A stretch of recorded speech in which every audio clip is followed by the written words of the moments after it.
welcome to the C Word, the Conservators podcast. Today we're talking about archival collections. I'm Jenny Mathiasson, an objects conservator in South Yorkshire. And I'm Kloe Rumsey, an objects conservator based in Greater Manchester. And today we've got a special guest host. Would you like to introduce yourself? Hi, everyone. I'm Meagen Smith. I'm the Conservation Studio Manager for the Collections Care Team at the UK Parliamentary Archives. Oh, that's one really big title. Yes, it is. Yes, it is. Thanks very much for joining us. Thank you very much for inviting me. Oh, no problem at all. Right, so just before we crack on with the show, I just want to do a brief piece of news, which is that Icon has revised its recommended entry-level conservator salary. Yeah, because the last guidelines were from 2014, and it's the one that we've seen on all the emails saying that the recommended minimum is £24,648. But now that's gone up to £27,108 because inflation. Yes. Excellent news. Yes. So let's see if we can make that happen and we can convince people to actually pay us a bit more money because they should. But yeah, I'm really glad to see this and I'm super duper happy that Icon has done that. Cannot express that enough, that how happy I am about seeing that. Thanks, Icon. Yeah, but right, let's crack on with the actual episode. Okay, Kloe, I'm looking at you because this episode is your fault. Yeah, no fault. I've just looked at your amazing spider diagram that you normally have, and she's written genuinely whatever Kloe has planned. That's not the full thing. It's just one of the things. That's one of the what she things. told me. True. Well, so I want to talk about various of the issues surrounding the conservation of archives, but also the different relationships that conservators can have with archives. So, for example, my experience of working with archives in the past, as in my previous two job roles, have been a conservator in a collection, a museum collection, but there's also been an archive at the institution that I have been peripherally responsible for, but not really had any jurisdiction over. Yeah. So those sorts of relationships, as well as the kind of issues that one normally finds in archives and the different skills that you build whilst working in an archive. And also, it'd be great to hear a bit about your experience. I mean, just to kind of build on what you just said, Kloe, like my current place of work is the first place where we've got an archive and an archivist. So I've not really worked very closely with archival collections until I had this job. So previously, I'm trying to think of the different institutions I've been at. So some of them, I mean, most museums will look after some amount of paper. Like that's just natural, but that's not necessarily the same as having an archive with an archivist, if you see what I mean. Yeah. Yeah. So all museums look after some paper, but some have an archive collection. Yeah. which is slightly different. And here we get into definition territory in a bit. But I also worked somewhere which had its own library, which was very different because it was a working library, which is different from an archive. Yeah, I'm going to need those definitions. Well, I've got one. Yes, please. Go on. In rootling around to get ready for this, even though most of my professional career has been in library or archives, I thought, ooh, if you're going to ask me to define it, I better look it up. Oh, yeah, go on. Actually, the U.S. National Archives website had a really good, pretty succinct definition, which is that they're collections of first-hand facts, data, and evidence in the form of letters, reports, notes, memos, photographs, and other primary sources. And more these days, those sources are both physical and digital, either in surrogate form or born digital form. And that's absolutely the case that I found in all of the places that I've worked.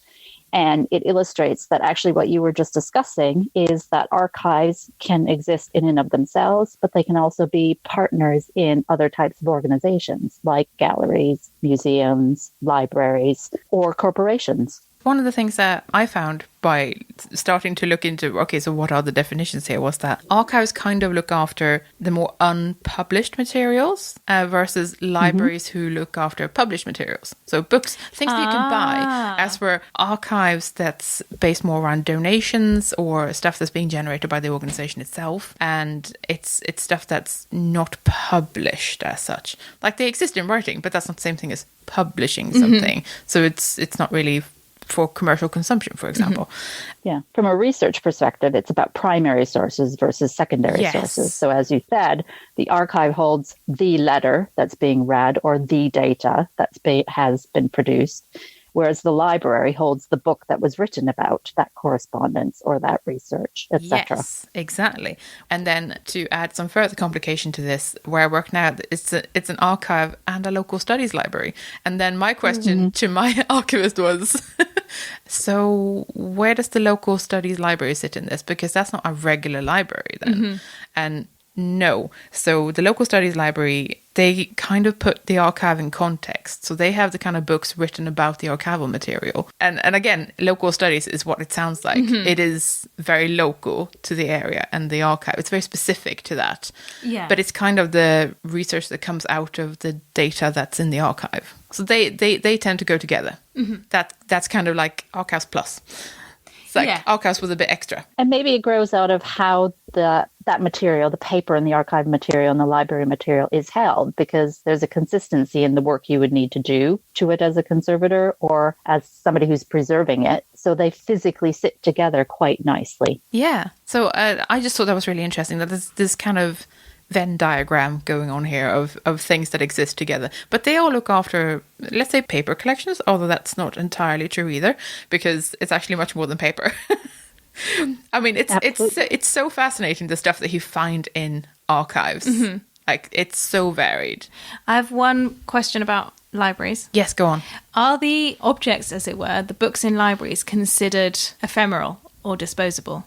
Can they be used, damaged, and disposed of? Absolutely. In the way that archive material can't be. Yes, for books. Some places have rare book collections, and those obviously aren't disposable in that way. So then you go into like specialist collections within libraries, which is making it a bit more complicated. But sometimes archives also have really rare books. So there's some overlap in the kinds of things that you can find, but it tends to be that archives have unique material that is not available in any other form, and that you thus also can't borrow like you can a book.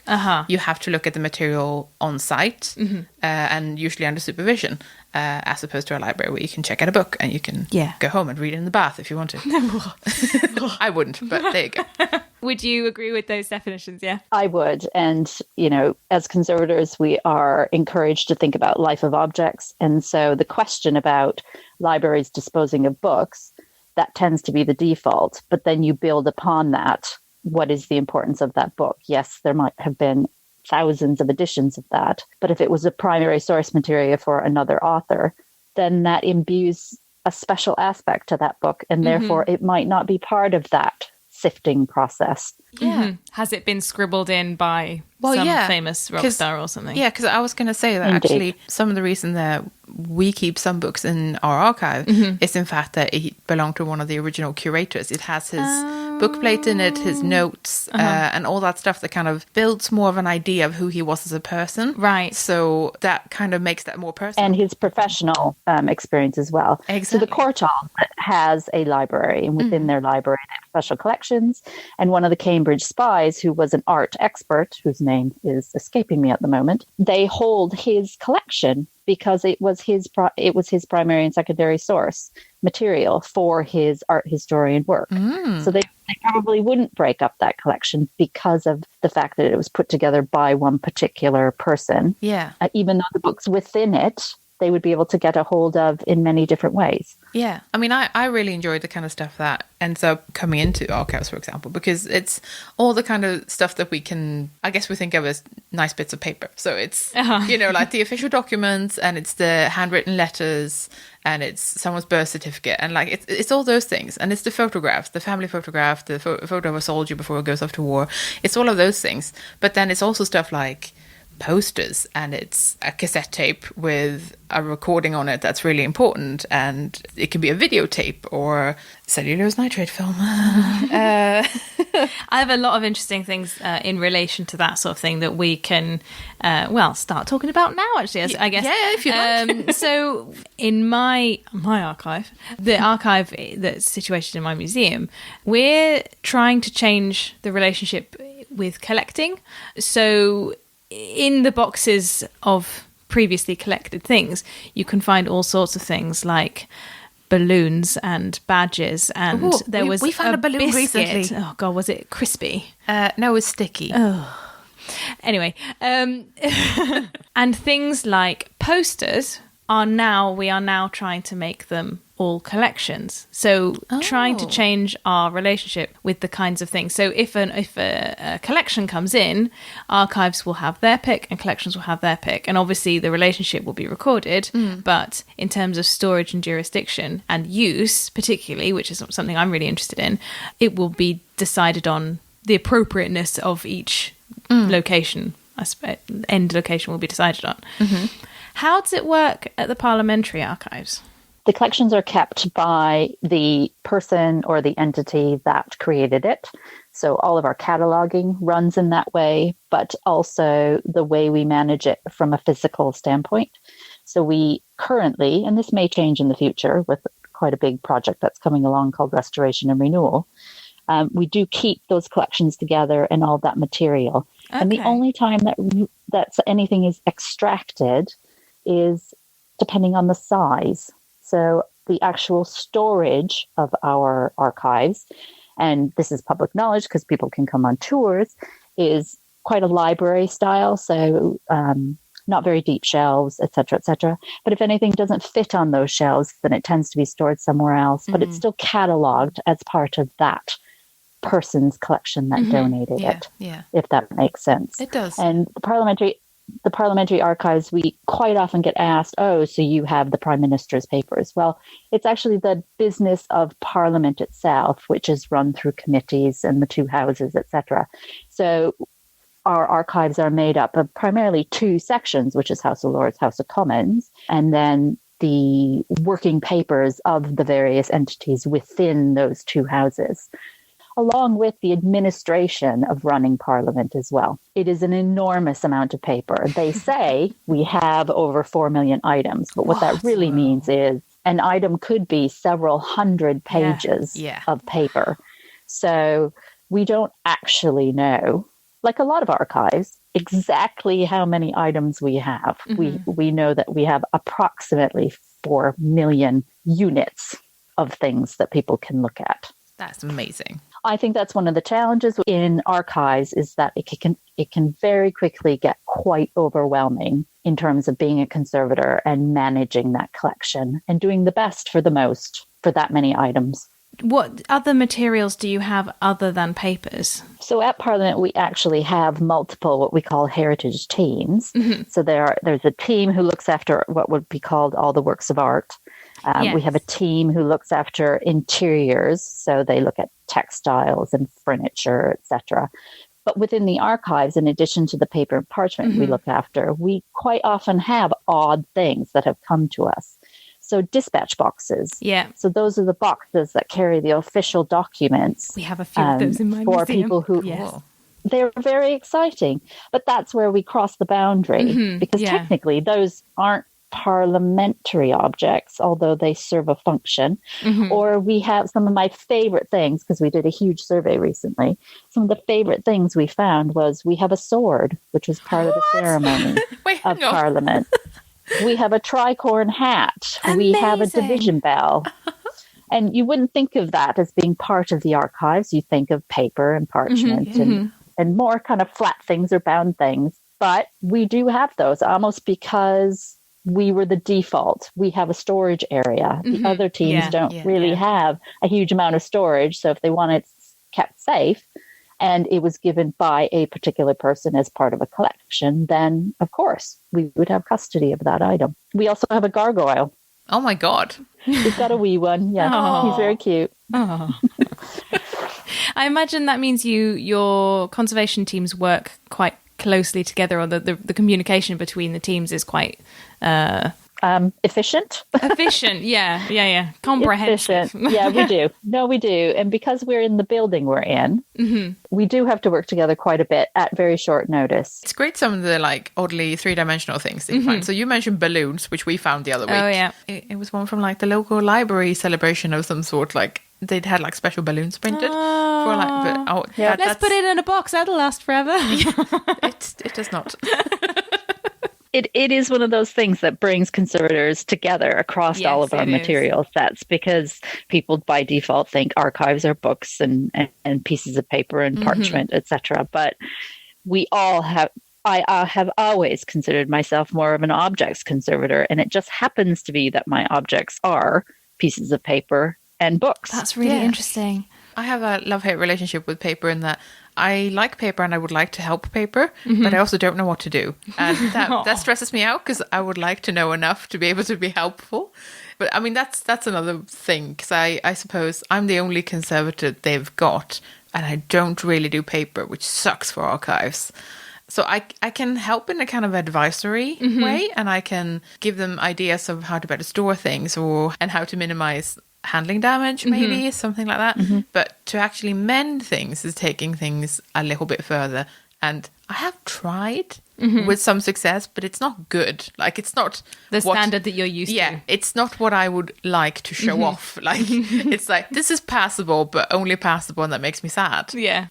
So something that I'm really interested in, the conservation of archives, is the decisions that we must make in order for the archive to be used appropriately. Jenny, you were just saying that you've had to make repairs because that's the purpose. But that, I imagine, is so that the thing can be used.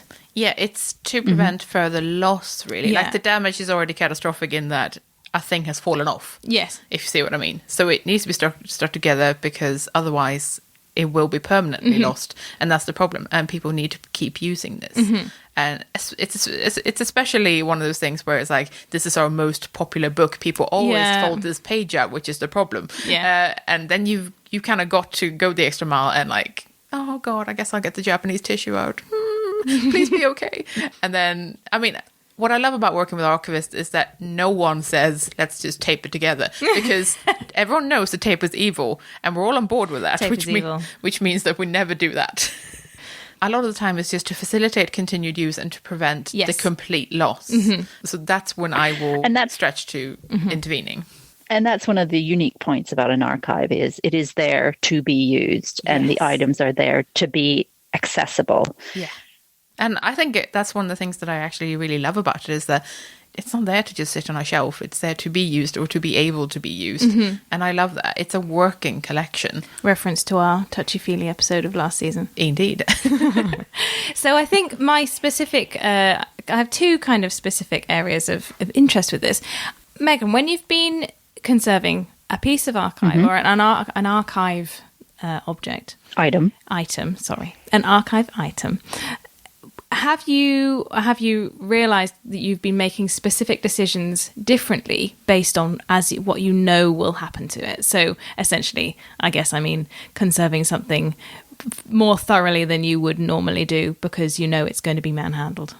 Absolutely.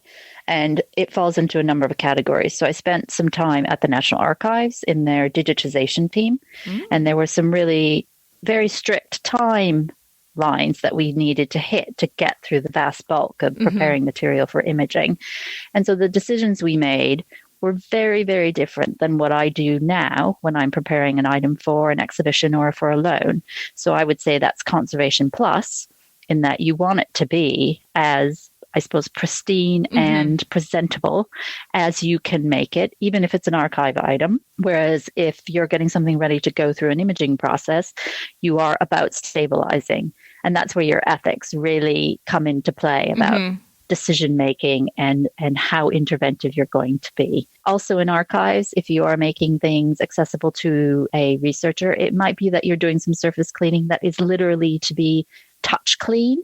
You're not going the full cleaning route.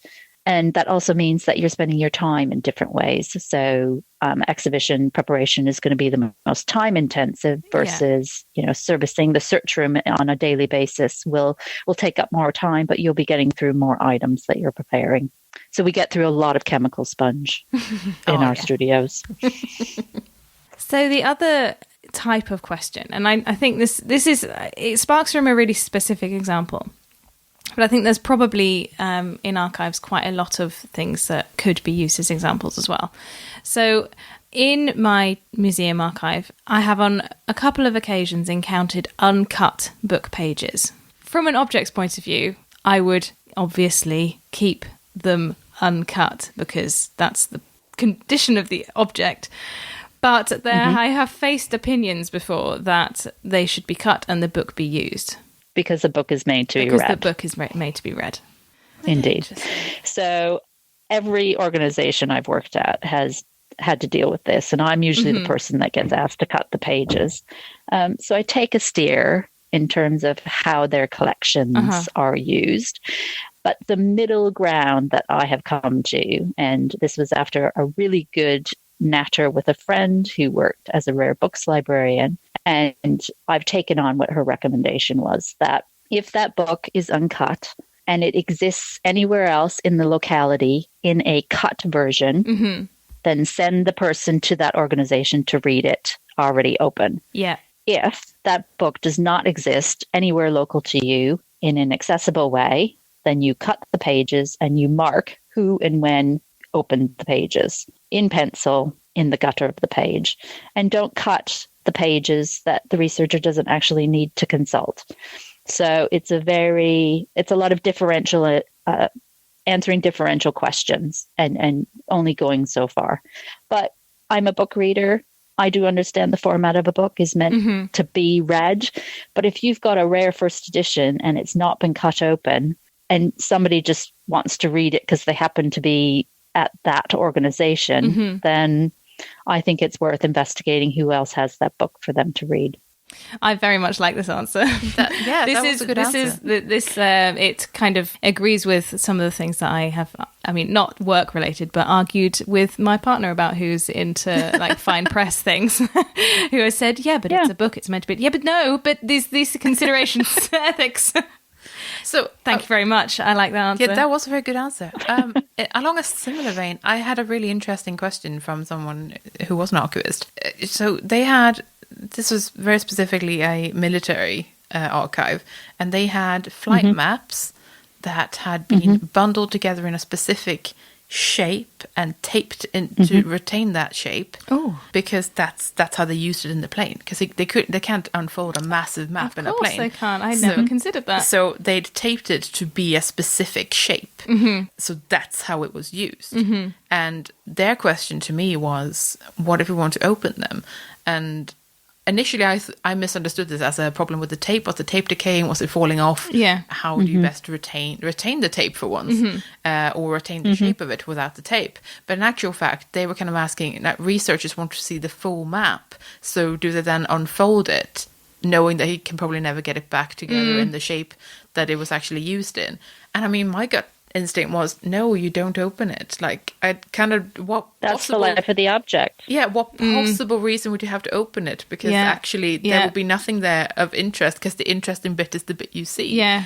But I just thought, no, like that, the bundle is surely the thing that's important, because that's its use. But, Yeah, and what extra information are they possibly going to find from that map? I'm sure there are other contemporary maps to that would show them what they want to know. Yeah, that's what I'm thinking. And your example is exactly about how that item was used. And I would advocate that isn't opened. Yeah. But this is where technology can really help us. So there's now scanning techniques that will map the folding structures of that map.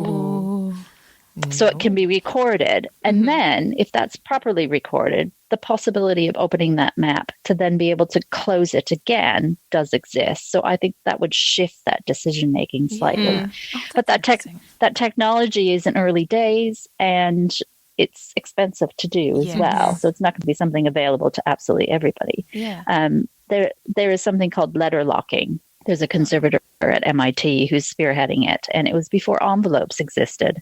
So letters were folded in a particular format, and security was built into that folding technique. And so there are letters that are still folded and sealed, and researchers want to be able to see what the content of those letters are. So scanning and virtual opening is helping the researchers access that content, but also keep the materiality of those letters or the folded maps, if it was to be used, in place. We live in a world where technology is helping us keep a format, a material item, but also letting us get to the content as well. And I think that's a really exciting part of our job. That is exciting. That is wonderful. Yeah. Particularly, I mean, personally, when you were describing the letter locking and things that have never been read and stuff, I got goosebumps because of the never been read thing. That was the thing that fascinated me. But obviously, if you're just trying to read the letters of X to Y, you want to know what's in them. So it's really wonderful that we can appease both sides as well as keep it. Is that a similar technology to how they read scrolls that are very tightly rolled up? Yeah. Yep. I was thinking of that example as well, but I didn't know whether to bring it up because that's another rabbit hole we could go down. Yeah, sorry. Okay, No. Abort. Can you think of any other examples of a similar type of decision making that you've encountered in your experience? I think things like binding up manuscript material folios. So if you're binding up a series of letters into a volume, that changes the nature. The letters can be protected whilst in that binding format, but it changes what it feels like for a researcher to then go through that material. In the reverse, there are many collections that have Asian books that were then taken out of their contemporary and local binding styles and were put into Western styles. And there is a whole ethical decision making about if they need to be researched or if they are being damaged in a Western style book binding, should they be taken out of that binding? And they might be in very prestigious collections and put back to a more original binding, because the nature of paper from Asia, it flows differently when you turn the pages.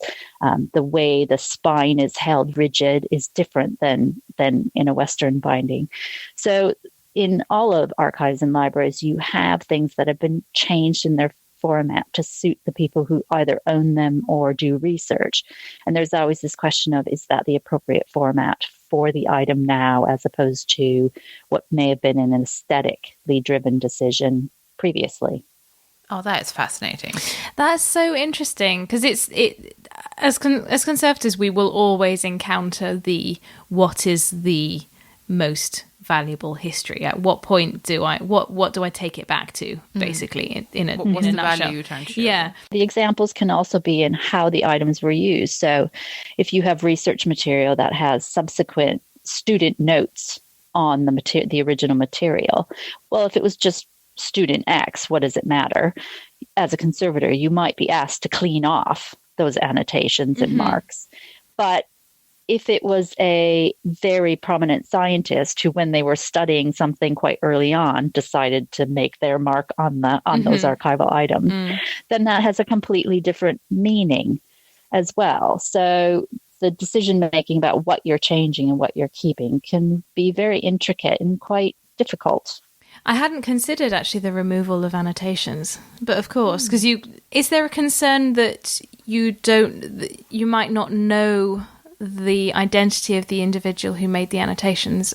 The identity, or even the meaning. Yeah. Or even just the meaning. So when you're starting with a collection, you might be noticing that there are marks everywhere and not really realizing that there's a rhythm to it. And later on, you might realize that actually somebody who was doing research had specific marks they were making. And if you've removed those marks, you can be removing later interpretations of the use of that material. So it can start off as just like a pencil tick mark, and later on you find out, ooh, that was the original source material for that publication 20 years later. So, yeah. Or Post-it notes is a very modern issue we are all going to be dealing with, specifically in archives and libraries. So there's one particular collection that is a membership-based library, and they had a book returned after a particular person died. And the book was completely full of Post-it notes, which from a conservation perspective, you don't want, because the adhesive doesn't actually remove over time. It cross-links and it beds into the paper. But those Post-it notes actually were a core part of a piece of writing that we completed and is very well known for. And there was a very big debate about, do we take these Post-it notes out? Do we document, remove the Post-it notes, put barrier layers in, and put the Post-it notes back so that the adhesive cross-linking is stalled? And if you've got 400 Post-it notes, that's going to be a bit problematic. Yeah. And that's going to affect that binding as well, because you're putting more bulk into the binding and the spine will be affected. Or do you just leave it as it is? And the decision was made by somebody fairly senior. I'm not going to name where this place was, but they just took all the Post-it notes out before it was documented. Oh. And the book is available in many other places. It wasn't that it was the content of that book. Actually, the important bit of that book was that it was source material for a particular publication. Ooh. But the decision was made because this was a library and it's a book, and subsequent people might want to read that book. Ooh. Yeah, it's interesting. Life of the object. Yeah, no, it's true. And it is all about context, isn't it? So yeah, that is really interesting. Yep. But Post-it notes, we laugh at each other saying tape is evil. Post-it notes are the next tape. Yeah. And I've removed Post-it notes from all of the conservation studio at Parliament. We had a packet of them sitting there, and somebody wrote on it, tore it off, and stuck it on a reverse cuff leather binding. No. So there are no Post-it notes in the conservation studios at Parliament. You have been on your rampage. You have purged. Well, it wasn't a conservator who did it. It was just somebody thought, oh, I need to leave a note. There's a Post-it note. Yeah. And then put it on the item. Yeah.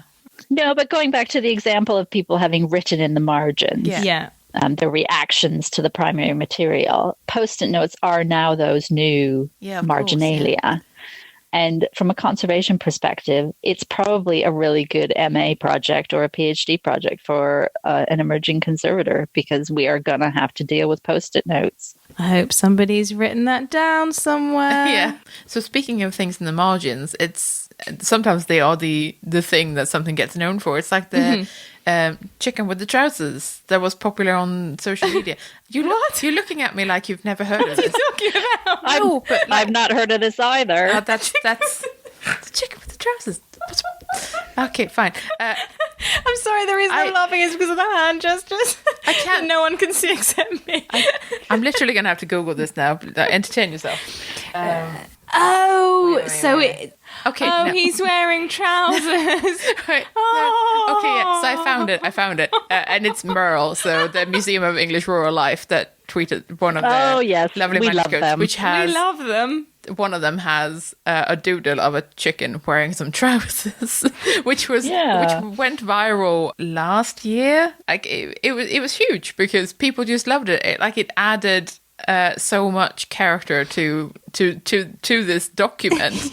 And so sometimes it's the actual annotations or doodles in the margins that make a document, for lack of a better word, famous, even though that's not the actual content of them. It might be why people know that you have that piece of paper.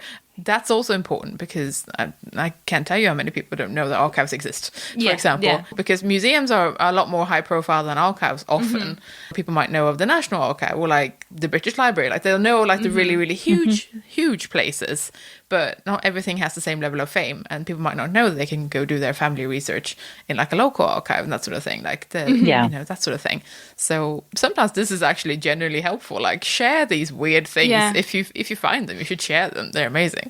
Like the wonderful cat paw prints on. Yes, like that. On manuscript. Yes. That was a recent one, wasn't it? Yeah, that was very good.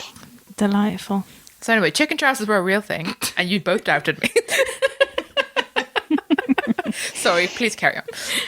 I think there are some big themes that are probably following along from society. So archives, certainly ours, it's such masculine history, so male-oriented. And that's, due to the nature of Parliament up until today. But I also wonder, in working with archives, if the lack of female voices has to do with some of the materiality of archives. So, there's always been an economic disparity between the income and the money that men have versus women. So I just wonder if a female-centric archive's existence is more perilous because the material they would have used would have been less robust. So I'm thinking about a collection we recently took in, which was from the American War of Independence. And it's stunningly beautiful paper, just wonderful handmade paper.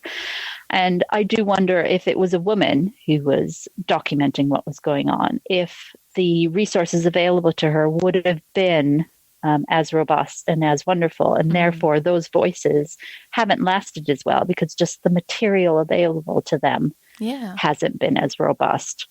Yeah, and I've also noticed a trend in archives that feminist-oriented catalogers have been going in and updating catalogs from the traditional Mrs.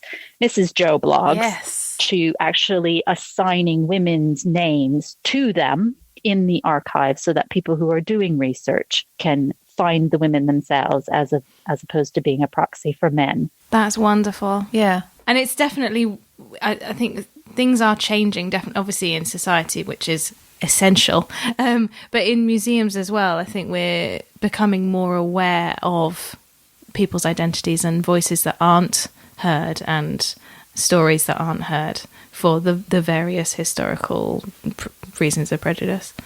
Can I take a moment just to give a shout out? I don't know how to kind of work this into a discussion because I don't know what they're doing at the moment, but I just want to use this as an opportunity to shout out to Glasgow Women's Library. Oh yeah, that's true.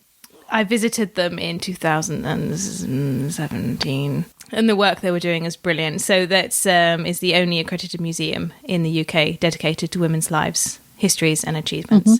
And if you're interested in that sort of thing, you should definitely have a look at them. Yeah, and I was also thinking that the new Queerseum is establishing a LGBT plus archive as well as part of their collecting policy. Excellent. So, there are all these forces at work here where we're really trying to diversify the voices. And I absolutely agree with you that that's a great idea that conservatives can help highlight these things, seeing as we spend a lot of time with some of these items. Yeah. And I did see on Twitter the kind of proactive approach of really defining that these are women in their own right and they're not the property of their husbands. It's not Mrs. Frank anything. It's Can I just chip in quickly about random stuff that we found in archives that aren't necessarily paper? So we've got a lot of boxes, like wooden boxes that hold documents or used to hold documents, or wax seals. Obviously, we've also got wax seals. That's always fun. And we've got this great carved wooden plaque, which has very intricate writing on it. But I mean, the actual thing is very three-dimensional because it's a wooden plaque that's been very carefully painted. And at some point, that paint's going to start pinging off. I just know it. But it's a beautiful thing. And I do actually very much think that it belongs in archives because it's a written document on a plaque. Yeah, it's just the materials are different. It just happens to be on wood. Exactly. So I have two examples that can fit into that. So the first one is we too have a plaque, and it's the plaque that was held up for, I can't remember if it's the MPs of the Lords, to read out, to swear an oath to the Queen. Oh, wow. And it clearly preceded the Queen. It must have existed during her father's reign, because when we looked at it, there'd been a tiny piece of paper with Elizabeth I written on it and stuck on top of what must have been George's name, the king's name. Wow. And so, again, it's a plaque, but it's a functional thing. Yeah. So it was held up so that people could read it out before they signed their names in oath. But it also showed the fact that either the timing of the ceremonies was rather quick and they didn't have time to make another plaque, or they thought, actually, this plaque works. We just need to change the name on top. Yeah. And so they just stuck a bit of paper on top of it, and that did for that ceremony. So being able to see the changing use of items is one of the joys of working in archives. That's really cool. That is good. The second example I have was when I was working at UCL in their special collections, and we were working on a scientist's collection that hadn't really had any preservation work done to it. And we were getting it ready for digitization. And it wasn't me, it was a colleague who was sitting one bench away from me. And part of this archive was this scientist's wallet. And so my fellow conservator, David, opened the wallet and just said very loudly, "Ick." Okay, so we all stopped what we were doing. Naturally. And within this wallet, there was, the usual wallet stuff. There was some other interesting things. So he would carry around blank pieces of paper in which to capture interesting looking people's fingerprints, because he was one of the early researchers in fingerprints. Wow. But in addition to this slightly unusual wallet contents was a very early bunion pad. What? Oh, what? So my fellow conservator David very carefully took this brown, brittle, fragile fold of paper out of this wallet and opened it up, and it was an early bunion pad. Oh. And we had a very robust ethical decision about, well, do we keep the bunion pad? So clearly this scientist had issues with his feet, which is mildly interesting. Yeah. But we did. We had a good, robust discussion about the ethics of this item and should it stay. It, as conservators, it's not up to us to deaccession bits of collection. That's somebody else's decision. So we had to work out how to isolate this item from the rest of the wallet, because long-term wise, early plastics would do further damage. But those are the sorts of wonders that you encounter in collections and archives. That's very unexpected. That is it. And it's extremely specific, though, as well, isn't it? But it's of the same level of importance as, say, Frida Kahlo's medicines. Yeah. Or something. That was the first example. It's fascinating. Mm-hmm. It's fascinating and repulsive at the same time. Yeah. But it tells you so much about the person and what that person was going through and feeling from a day-to-day basis. Yeah, it makes them more human. Yeah. That's really cool. Wonderful. You say with slight disgust. Well, to be honest, it's more about the concept of early plastics than bunions. Yeah, fair enough. Yeah. So what you've just discussed is very specifically about a non-paper problem in an archive. And a lot of the things we've talked about so far in our discussion has been the ways that other materials can cause us problems, like bunion pads. Or post-it notes. Or post-it notes. Well, so what would you say are the main big problems that you encounter day to day with the archive? Conservation problems. Iron gall ink is probably the biggest problem in archives. It's so variable. It really has to do with how that ink was made and at the time it was used. So you can have a collection of items that are robust and usable, and then suddenly you can tell that they used a different ink because the paper is vulnerable. So the actual chemical nature of iron gall ink is that it is acidic. There's a hydrolysis reaction that is circular, and how it manifests is that it will etch its way into and through the paper. And any letters that are circular, eventually the middle of that letter will drop away. And it almost becomes lacy when iron gall ink corrosion is extensive. And the treatments that we have available to us are not benign. You are intervening, and you are usually introducing some level of moisture when you are treating these items. But you have to be very, very careful, and you try and limit the damage that you are putting into this item for the longer term stability of it. So within an archive, you never quite know when you're going to come up or find an item that has been heavily affected by iron gall ink corrosion. And as I mentioned earlier, just the sheer numbers of items in archives, it's not possible to just go through the whole collection and identify what might be vulnerable. You have to be quite reactive to what researchers have been calling up, or if you can discover a collection that's a bit more vulnerable, etc. But the nature is that we can only slow down the chemical reactions. We can never actually stop them. So eventually those collections will be damaged to the point where they aren't usable, which is when digitization comes in to help us. So I think something else I wanted us to discuss was, with a working collection, with a working archive, what can we do to prevent damage? I think the first point is that every organization who holds archives needs to have some type of handling advice in place, whether that's ad hoc in terms of the person who is supervising the search room being confident and proactive about keeping watch of what's going on in the search room.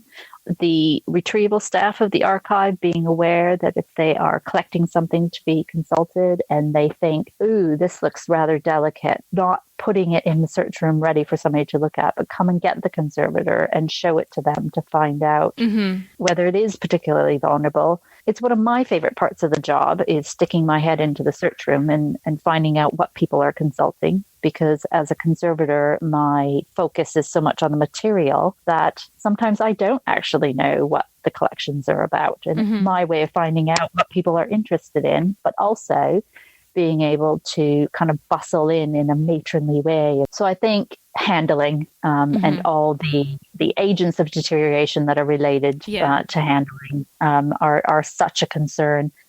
And my nature is that I want these things to be consulted. So if I need to be there while that researcher is using it and help them with the handling, then that's part of my job. And I will do the handling for them.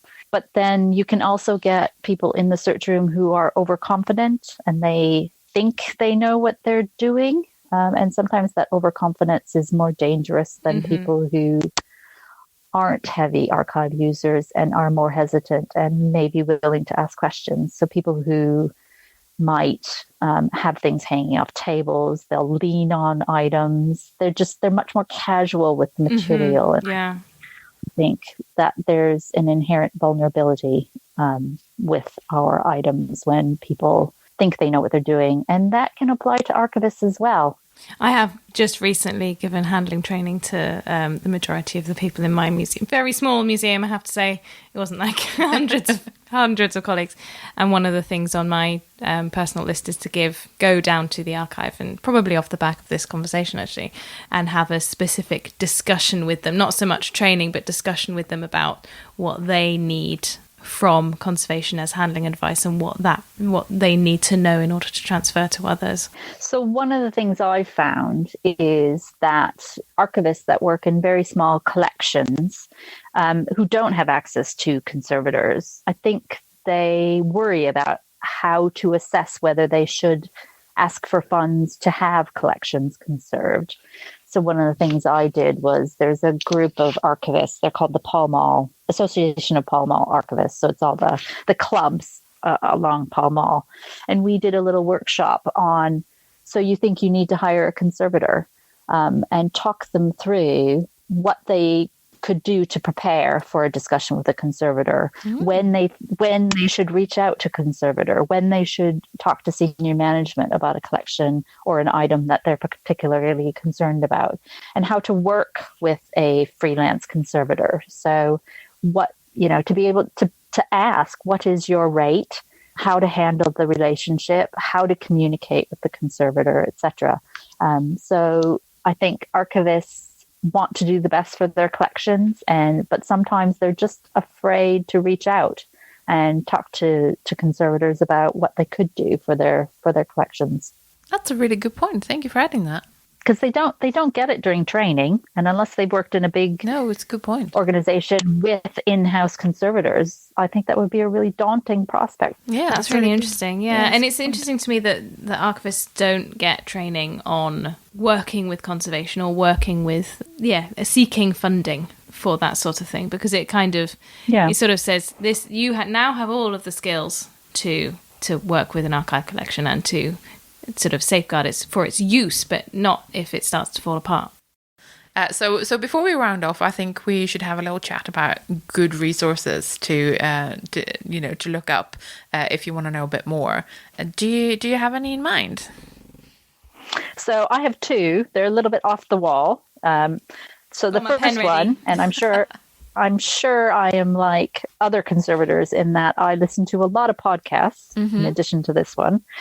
So there's one that's produced by the Kitchen Sisters, and they currently have a theme running called The Keepers. So it's all about archives, collections of a variety of materials and formats.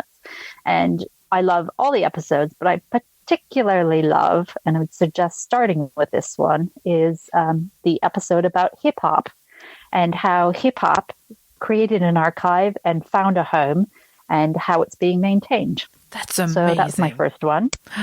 Great tip. And then the second thing I thought I would mention, again, because you guys are so good about being a positive advocate for self-care and self-awareness, I thought the people who listen to your podcast would be really interested to know about the first book that really talks about introverted personality types. And I think there's a concentrated population of introverts in the world of archives.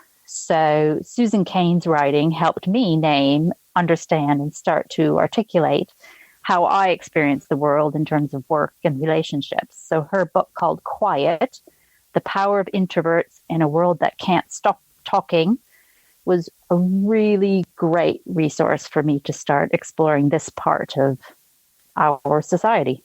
Oh, I love it. Thank you so much. So it's not conservation specific, but I think it's really relevant to us as conservators. I particularly love the notion of that podcast. I'm definitely going to go listen to the episode. Yeah.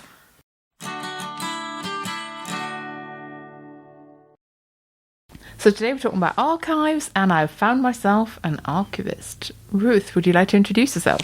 Hello, I am Ruth Cummins, and I'm the archivist at Rotherham Archives and Local Studies. So you are.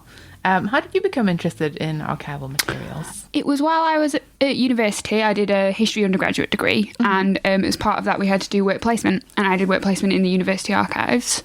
So that's when I really got interested in working with sort of collections and archives, because they had a fantastic collection there that was investigative psychology, which was, murders and serial killers and all sorts of fascinating things. So I was like, well, this is amazing. I must do this as a job. So your archive shares a building with a museum, but you're separate entities, is that right? Yes, so we're all under the banner of sort of heritage services, and so I'm in the middle of the museum. We have a nice little search room in what used to be the old courtyard of the building.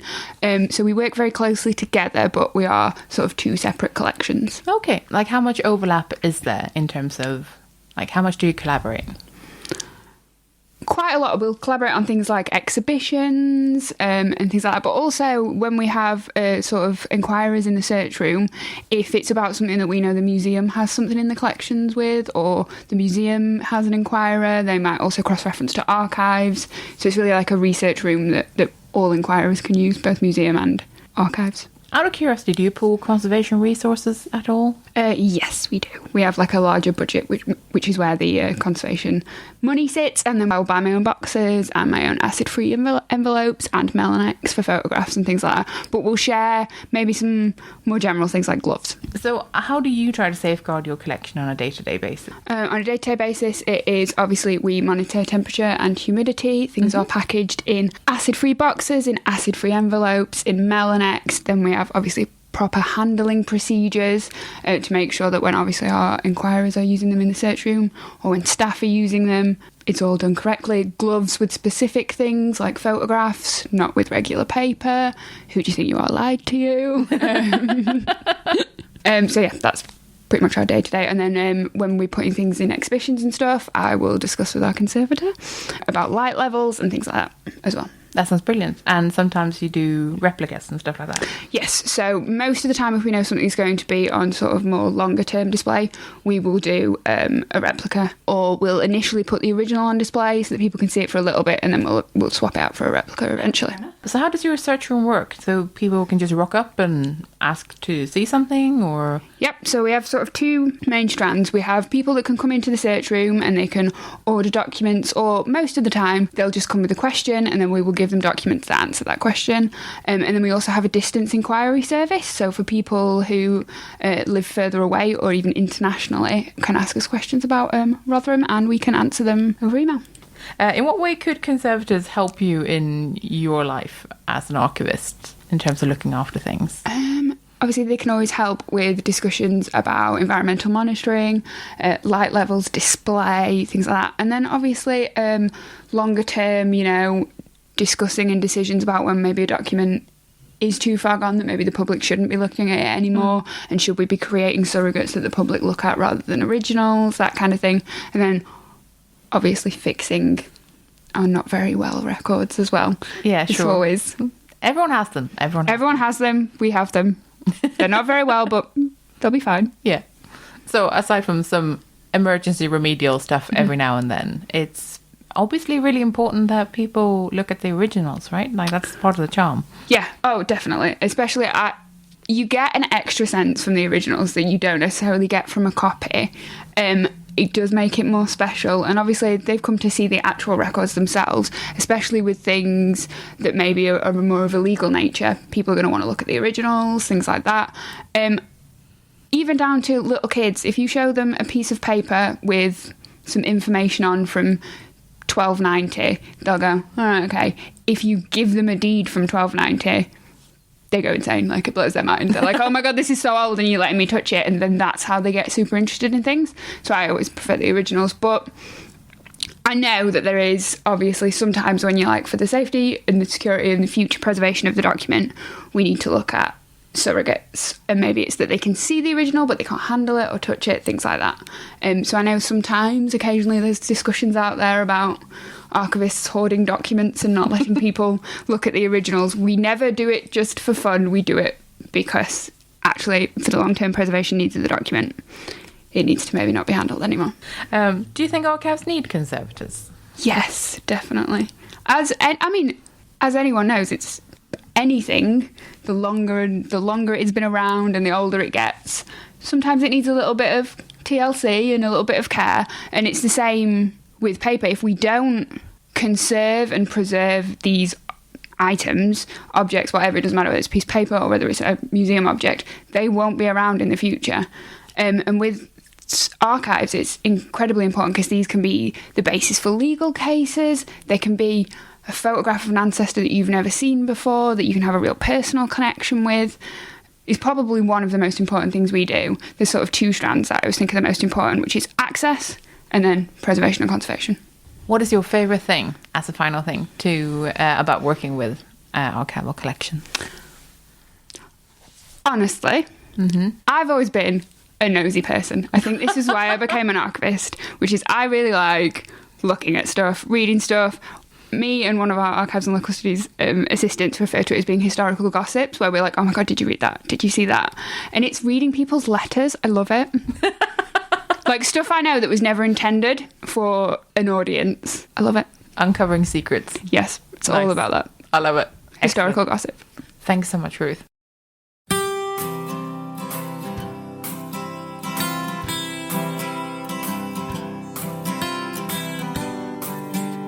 Dear Jane, I am a trainee conservator gaining my training outside of North America and Europe.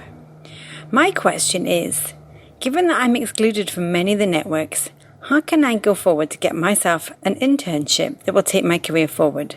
From A. Dear A, thank you for your question. And what a tricky position to be in. We all know that to progress in a conservation career, that relevant workplace experience, whether in the public or the private sector, will really help you to go forward. Perhaps, although that is an international consensus, the exact way that people get internships does vary across the globe, and that's quite important to understand when you're identifying your target location. When you set down to plan for your internship, even though it seems impossible, I think the first thing you should do is write down what you'd really like to get out of it.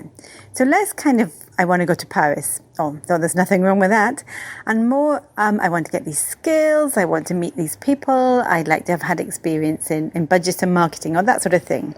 I think a lot of people, when they sit down and think about it, often want to get to be able to do a bigger range of things, and that tends to be more possible in smaller organisations. And that can help you refocus. Perhaps your first thought was you'd want to go somewhere huge and glamorous. But when you actually look at the skill set that you want to develop, somewhere slightly smaller might be the place for you. But anyway, I can't tell you what it is that you want to get out of the internship. The next problem that you have is one that I think is often described as cultural capital. The people who have cultural capital have access to people who can help them with their careers. Now, if you're in a training course associated with a large museum or heritage organisation, that training course will automatically provide you with a cultural capital. In other training courses, the staff of the course will know people and they'll be able to help you get in. And we all know, well, whether we like it or not, internships and volunteering opportunities are much more likely to be given to someone you've come across in the past or you know something about. I know it shouldn't be the case, but conservation is such an intimate career and profession.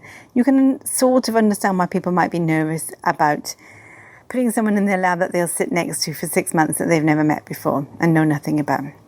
So how do you go about extending your cultural capital and reassuring your prospective host that you are the person that they want to spend their time in their lab showing them how to do their techniques, how they work with their colleagues and that sort of thing. Well, this is, I think, down to networks. And I suspect that you may be at a structural disadvantage.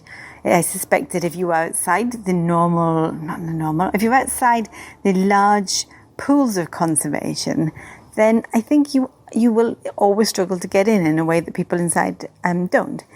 But that doesn't mean that you don't try. It's just that means you acknowledge that you've got a harder hill to climb. And I just want to point out to our listeners that at no point do I think this is a good thing, but I think sometimes we have to acknowledge structural disadvantage when it exists in order to challenge it, both sort of sector-wide, but also in terms of you as an individual dealing with it. So what would I tell you to do? I would tell you to reach out. You find a way to communicate. If you've met anyone, get in touch with them.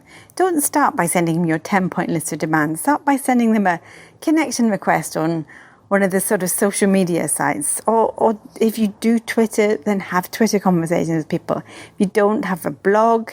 If you don't do that, why not get some images of your conservation work and share them? You can share them on Instagram and via Instagram, of course, to other networks like the IIC Instagram page, which will take images from people.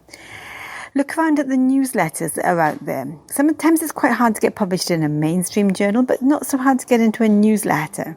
Again, the News in Conservation from IIC is a good one, but equally there might be newsletters in the countries that you're particularly targeting if you don't just want to build an international profile. Go and find them. Send something in. Offer to review a conference or a book. A brilliant idea might be offering to review a conference or a book for the C Word podcast. After all, the C Word talks to conservators around the world. So once you've extended your contact and your networks, what you're looking for is those 6 degrees of separation. What are the 6 handshakes between you and the person you want to be shaking hands with when they welcome you to your internship? Hopefully in conservation, you can narrow that down to about 3 handshakes of distance. And that's really where you just start to ask people, does anybody know of any opportunities here? Does anybody know of any opportunities there? You just start asking through the networks.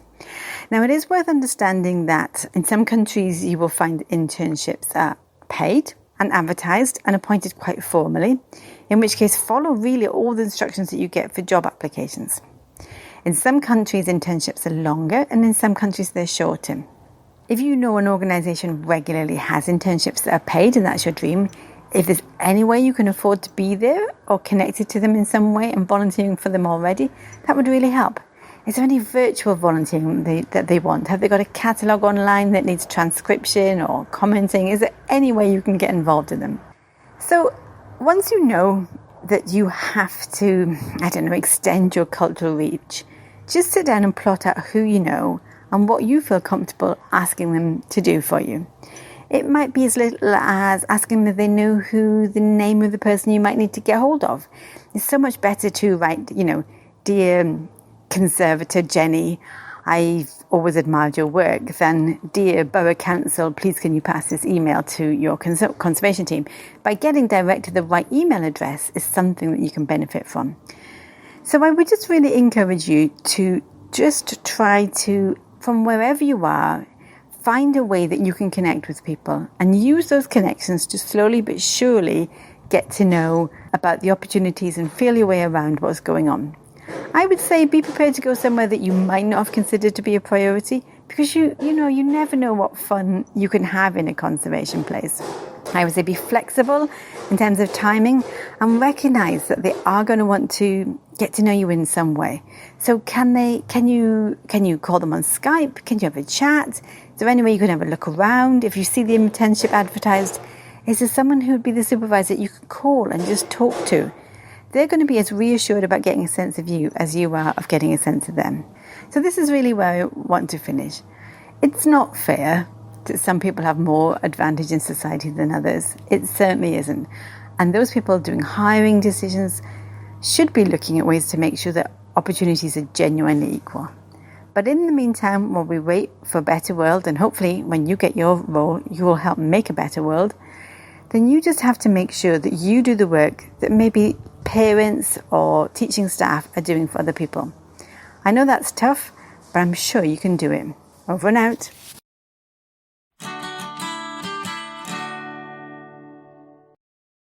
And as usual, we welcome your comments, questions, and corrections. This time we just wanted to give a quick shout out to everyone who has asked us to accept PayPal donations, because yes, we have actually been asked. So now everyone wants to support us regularly on Patreon, which is fair enough, and instead wanted the option to do a one-off donation via PayPal. And now there is a PayPal button on our website where you can do just that. So thanks very much to everyone who has requested it and who is even considering giving us some money. Like, thanks so much. As you may know, we don't get paid for this, so anything that you contribute really does help and means that we can keep the show running. So thank you so much if you're considering, or if you already have, or anything at all, really. Thanks even for just listening. You're all great. But yeah, so there is now a PayPal donation button on our website if you fancy. And we're also available on more platforms in terms of where we're distributing the show. So we recently joined Acast and Spotify as well. So there are more ways of listening to us other than iTunes. So hopefully that means that you can share us with more people. Anyway, thanks so much for listening, guys. You're all awesome.